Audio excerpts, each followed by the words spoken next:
You today.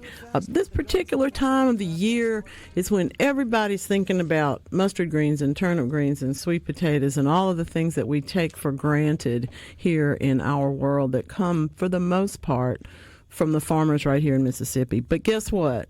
It's not. I'm going to tell you just right off, and I do love a good soybean. It's not all soybeans. It's a whole lot of small farms growing an intensive number of crops all through the year, and a whole lot of vegetables are involved in that. People are sometimes surprised. I'm surprised myself at how the dichotomy between flower growing and vegetable gardening is so, vegetable growing and even farming is so strong. People, to me, a gardener is somebody like me. You know, I grow at home and I eat most of it and give some of it away.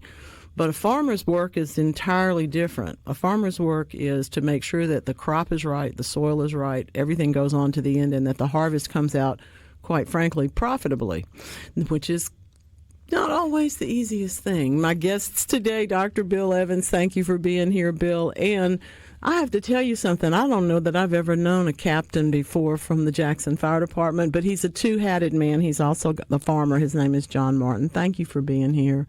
You have all of my admiration. Tell me a little bit, if you would, please, Bill. You're not entirely just a teacher, quote unquote. You grow and teach and show and demonstrate. But how do we get that to happen? How do we? If I'm somebody that wants to learn all this stuff and I call you up, what am I going to find out? Well, a few things. First, thank you very much for having me on today. It's wonderful to be here. John's a great friend of mine, and I'm looking forward to talking with him today. I worked for Mississippi State for years and had a wonderful time there. We did a lot of good stuff in vegetable research down at Crystal Springs. Mm-hmm. That's where we met. And now I do small grower teaching. I do training. I'm contracted with several grants, USDA grants, for several organizations around the state, and I do that through them, and people can learn about where I'm going to be next doing that by contacting me, and I'll share that contact as we get to the end of the show here today, or whenever you want to. And then I also do some grant writing, and I do it for small growers, and I do it for community organizations. And all of that is very rewarding. We've helped growers get high tunnels, which are unheated greenhouses for growing winter crops. In case y'all don't know, that can be where your money is made. You extend your season by a few weeks in one direction or the other, and you have things to sell when nobody else does.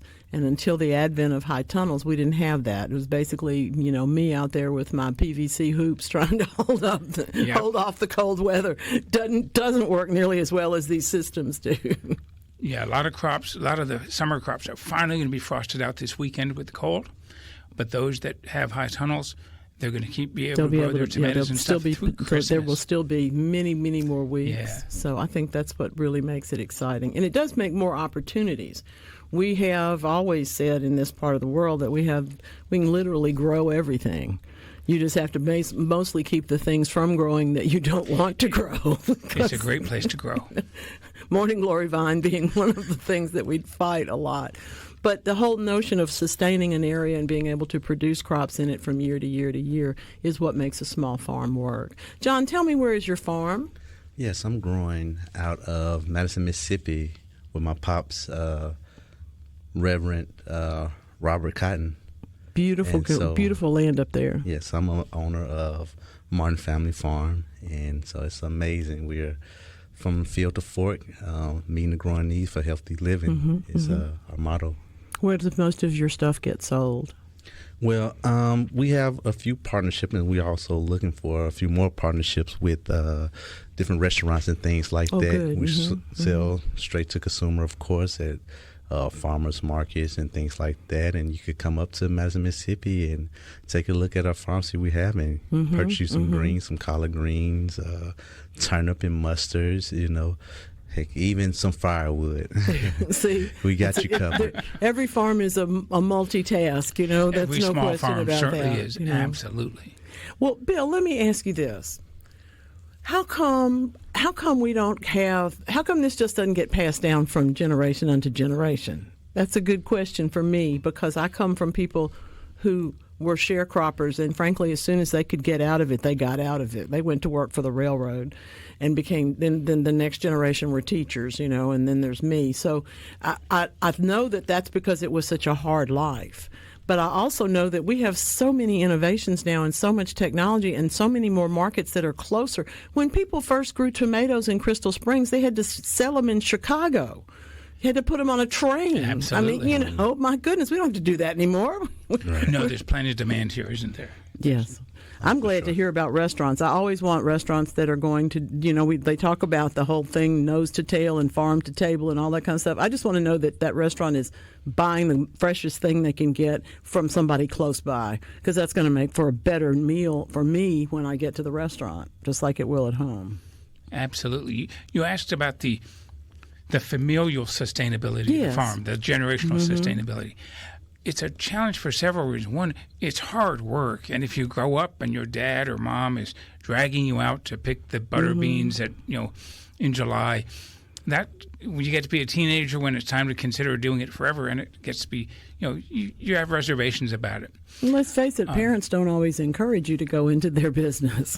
No, and that's the other thing too. Absolutely, I agree with that wholeheartedly. It is interesting in the African American community, in particular in Mississippi and throughout the South, there's also a significant issue with something called heirs property. Yes. And that's Explain that, because I don't know that everybody else understands. Yeah. So there used to be a lot more larger black farms in the Southeast. But over the years, the titles to the land have gotten clouded because their inheritance down to the next generation would split the farm up. There might be 12 people in this generation and 40 in the next. Yeah, so suddenly instead of having 200 acres of land, which is a beautiful size for a nice mid-sized farm, you have 40 1.5-acre parcels, and half of them don't have road access. And none of them have clear title because it's all muddy. It's all muddy, and the laws they're slowly changing. But right now, in most places, if you don't have clear title to the land, you can't apply for farm loans, you can't get equipment loans, you can't get a mortgage, all these things. And so that land becomes, it's a real issue on that side of the coin, in the familial, generational side. Tell me something. How do you, if someone is a young person, for example, they've gone to high school and they may not want to go to college, they may have felt like there's something else for them that they want to do with their hands. I understand that there are grants that help those programs get set up for somebody to go and learn these things. But are there also, other parts of the country, we have apprenticeships and internships and things where you can go to someone's farm and spend some time and work there. Does that happen here too? It does. There are several ways to do that sort of thing. You can form a relationship with an individual farmer just by asking them, visiting them at a farmer's market or something. But then there are several organizations, there's several in the organic farming industry that offer organized internship programs where students apply, and then there's one called the Woofers, and it's escaping me right now what Woofer stands for. But if someone asks used to know that. I will know it by the end of the next segment. That's why we have phones. People send us exactly. I can't agree with that. But that kind of one-to-one does make a big difference. And that's how I got started.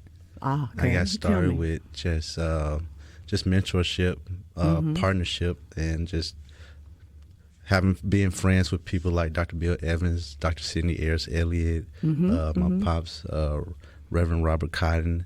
And so that's how I got started. And actually, I am a part of a program up in Madison, Mississippi called the Y Initiative that's introducing farming to teens and younger adults and older adults. I think the oldest person in the program out there is she's like 60, 61. And there are more and more people that do want to do a small, like an urban farm in retirement, quote unquote, from other careers. As we are living longer, people are taking up second careers more often. And a lot of times it is somebody who has just wanted to be doing something else. I have a friend who's a banker who now grows flowers. Nice. She says she's not going to get rich, but on the other hand, it's better than the gym.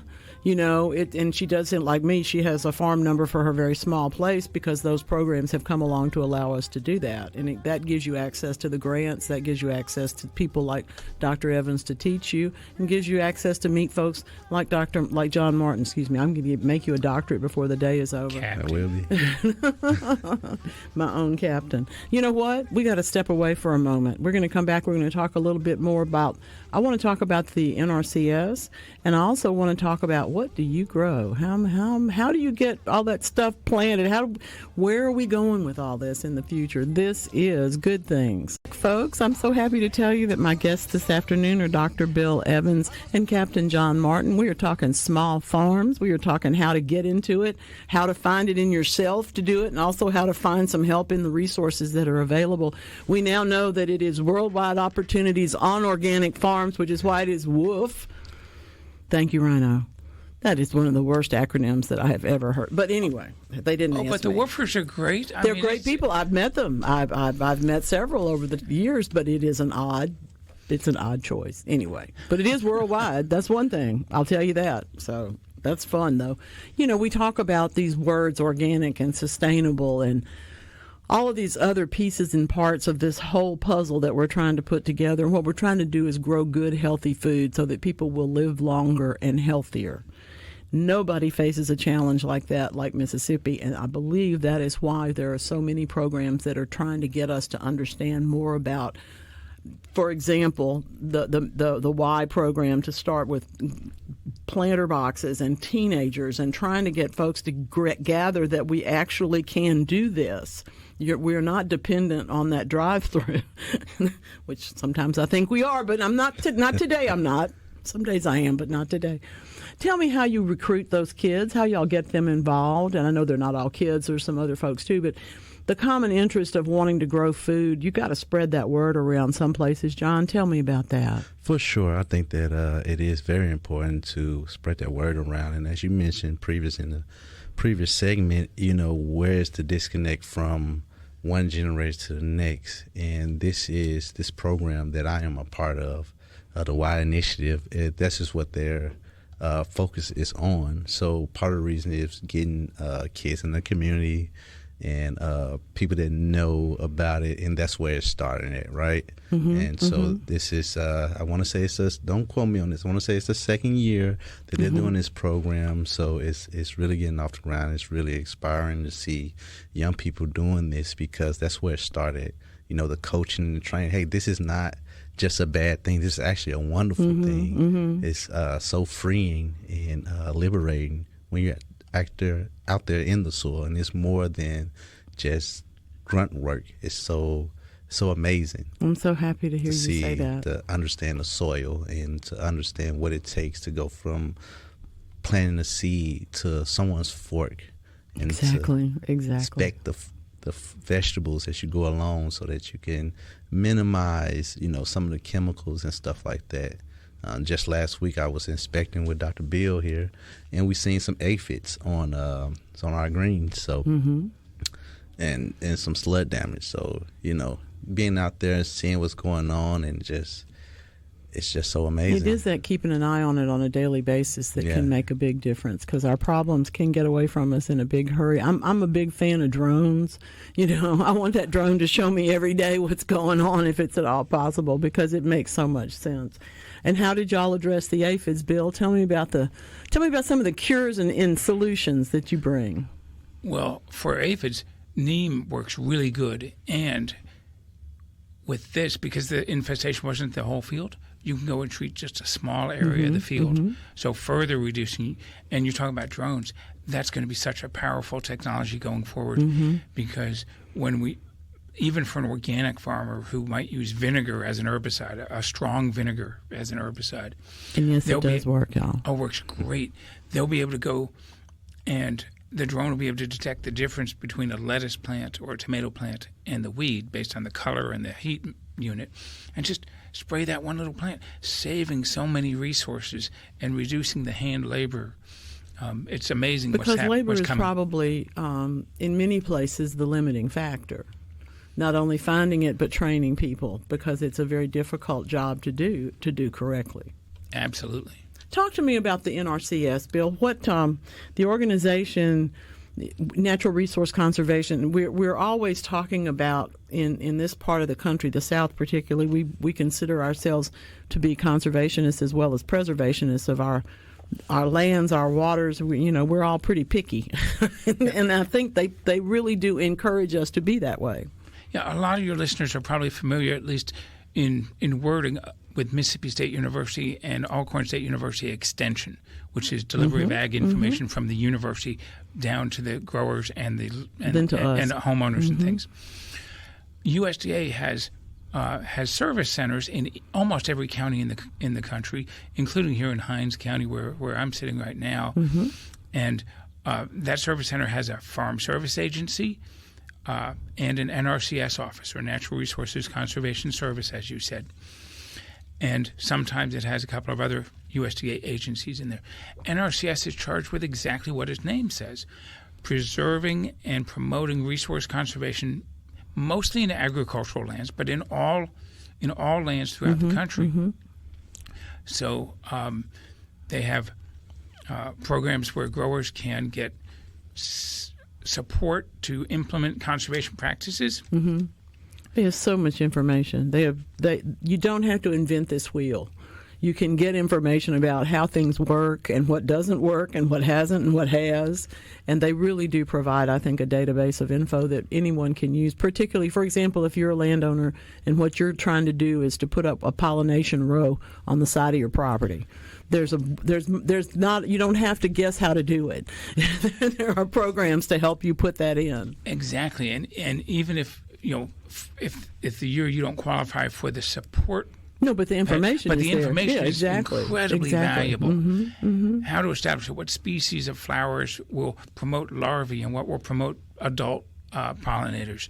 All these things. The high tunnel work that we talked about earlier is in there.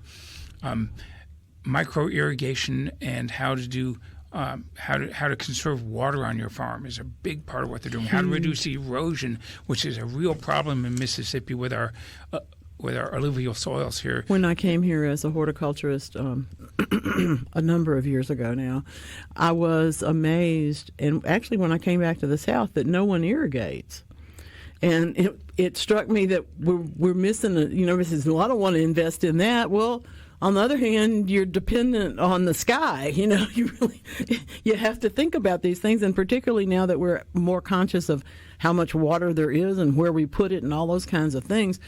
When I first got here, there were a couple of people I knew that were pumping water out of the catfish pond to try and keep the greens alive. That's not going to work. We got to make this a better system. And I think having access to that information makes the difference between a small farm that goes and a small farm that doesn't. Yeah, I mean, John and I had an issue with getting our greens established because of the drought, right? Yes, we did. It can be really a mess. The drought in the last couple of years, we have begun to experience what the West Coast has experienced at a much earlier point, and as a result, I've had the opportunity to talk to some drought folks they invented the word xeriscape, so they know what they're talking about. And when it comes to drought-resistant plants and things, but with us here, it's as you say, our alluvial soils really do have to be dealt with because we've got a lot that's in them, but we've also got a lot of water problems. Oh, they're really rich, but our water comes in fits and starts. We could go a month. Rain. That was a challenge that we overcame. And that's really how you do that. You get somebody that has seen the situation and puts forth an informational solution, and then you try some things. And I do think that it really does take having somebody that's been there for a minute. It's not just because I have gray hair that I want people to think that there's something to be heard from that. But experience is a good teacher. And particularly when it comes to things like working a business, it really does help, as you said, John, to have that mentorship for people that have been here and done that. Help you figure out, well, that's a good choice over there. Maybe it's a restaurant, maybe it's a market, maybe it's a farm. Maybe you put up a stand at your own place. I mean, there's so many ways. Some people will go directly to having, for instance, the farm store. The Two Dog Farm people have had such good success, but they had to plant themselves. Yep. And I saw a piece the other day. They've already got wreaths up. It's like, well, of course you do. It's the week before Thanksgiving. If you're going to stay on top of it, you got to stay on top of it. Small farm is not easy, but it's also one of the most rewarding things in the world because it does let you get your hands into the soil. Let you plant yourself and stay there. Yeah, and the opportunities are so diverse. You could do everything from growing zinnias and sunflowers or gladiola bulbs to making honey to raising meat animals and having custom butchering of meat animals to raising fruits and vegetables. And there are so many local fruits and vegetables that you can grow. I'll tell you something. There's not a market that I know of that stays open past about 1 o'clock in the afternoon because the consumer is there to buy. Yeah. Y'all think about that. We're going to come back and talk about this just a little bit more. We don't have much more time today, but I really do appreciate y'all coming to be with me today, Dr. Bill Evans, and, of course, Captain John Martin. I have to keep saying that with a better thing, We're going to come back, talk a little bit more about how you can get in touch with them to get some more information, and also about what else is going on here on Good Thing. A nice day to talk about farming because it's a beautiful day. Everybody thinks about wanting to get out, but I got to emphasize to you something we were just talking about here. You're into social media, you're into marketing, you know about branding, you know about farms in terms of your head rather than your hands or your shovels. It's okay. There's a place for you here. We have a lot of needs in the small farm world to get the information out as well as, frankly, to develop the best information to put out there. So it's really an opportunity. Tell me something, Bill. I know that you're involved with the Hinds County Soil and Water Conservation folks. Tell me about that and what that work involves. So each county has a Soil and Water Conservation District, and I'm actually a new commissioner with the Hinds County Soil and Water Conservation District. We have school programs that we do educating folks. If you've ever seen Sammy Soil, that's kind of one of the things that we do, which is that costumed soil depth thing with the worms sticking out of it and things. Sure. Trust me, y'all, it's cuter than he's describing it. Yeah. We do the tree giveaway in the spring. I was thinking that you did that, but I didn't want to say it because I wasn't sure. And we move, 3,000 trees in just a little while. And anyone with land in the county can access our services or those of NRCS and USDA. And, of course, if you're in another county, your county's got this too.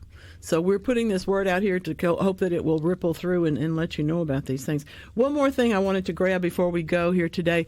You sent me some beautiful pictures of indoor culture. Are you growing in warehouses? Yeah, I remember I said I do partnerships with several other folks. Yeah. I'm working with Time Incorporated, which is to improve Mississippi economics. Oh, it's the nonprofit arm of Footprint Farms here in Jackson. And we have these indoor growing towers. I can grow 24 heads of lettuce in 43 days in 4 square feet. Y'all now listen to this. The future of farming does not mean tractor driving. It can, because we got plenty of soil and plenty of space here. As I say, Mississippi's got everything. Yeah, and I said it's really anyone. Anyone of your listeners could do this themselves. You don't have to have a PhD. It's very cookbook. It's very just... What do you think, John? Is this something that's going to work in? Are we going to be growing on every level, every different possibility and way? Is that how we're going to meet this challenge? Almost definitely. We have to attack the challenge on all fronts. Like you said, we're indoor growing greens, microgreens. It's so many different areas. Microgreens. When did that become so hip? Oh, my goodness. It's like sprouts. Who knew? Now, I do want to let you give us a couple of pieces of information that you've brought with you because we agree that Johnny's has seeds for farmers, for gardeners, for serious folks, and for everybody else too. But you also have another one that the Harris seed folks. I have ordered from them a couple of times and been real pleased, but I didn't realize they were anybody else's favorite. So. They're great. Harris has oodles of pumpkins. Their sweet corn selection is the best for small farmers. When do we plant corn in Mississippi? End of March, early April, depending on what you're doing. Doesn't it have to be early? We need to. The heat. There are some heat-tolerant varieties, but they're hard to get the seed for. But that's really, what it is. Really, that's why it costs so much more. There you go. Okay. There you go. There you go. But early and delicious. We do early and we do delicious corn here. The weather's great for corn here. How many different crops do you grow, John? We have at least 15, 20. That's different wonderful. crops. That's Absolutely. a lot. That's a lot to understand. But I want people to get that that's what small farms do. There's a different thing going on every week. If you looked at their calendar, it would make your heart race. It would be so full of stuff because this week we got to germinate this, and next week we got to make sure that this gets harvested, and the week after that we have to make sure the bugs are not on this other plant. I mean, and then we get to where, oh, by the way, my little world. In my little world, I pick basil and then I plant carrots in those pots. I grow vegetables in great big pots. Well, this year I'm on my third basil picking, and the carrots died, so because it was too hot, Yeah. But now this week I've got to make more basil ice cubes or pesto or do something because it keeps growing, and that's the sort of thing that you can't plan for as a farmer. And probably I don't adapt very well. It makes me nervous not to have my carrots, but I can't imagine what it would be like for an actual farmer. That's just very exciting to think about you one thing after another after another. And that's the sort of thing that I believe a young person's going to be interested in. They just don't realize how exciting this actually is to do. Yes, for sure. I would recommend it to anyone and everyone. It is, even if you just start out just growing something in your own backyard. Absolutely. It is such an amazing experience. It's a good chance for us to talk about it and to spread the word around a bit. I do appreciate y'all. Now, listen, I'm going to give y'all some information, and we're going to put it into our later because I didn't get the emails out, and I don't want to do that. But you can get in touch with me, and I'll tell you, mamaonair@yahoo.com. I'll get you in touch with them, and they'll be more than happy to tell you what's going on in the world of small farms here in Mississippi. Thank you, gentlemen. I appreciate sure. you. Oh, thank you. Wow. Thank Wonderful. Thank you so much. Thanks, Rhino. See you tomorrow.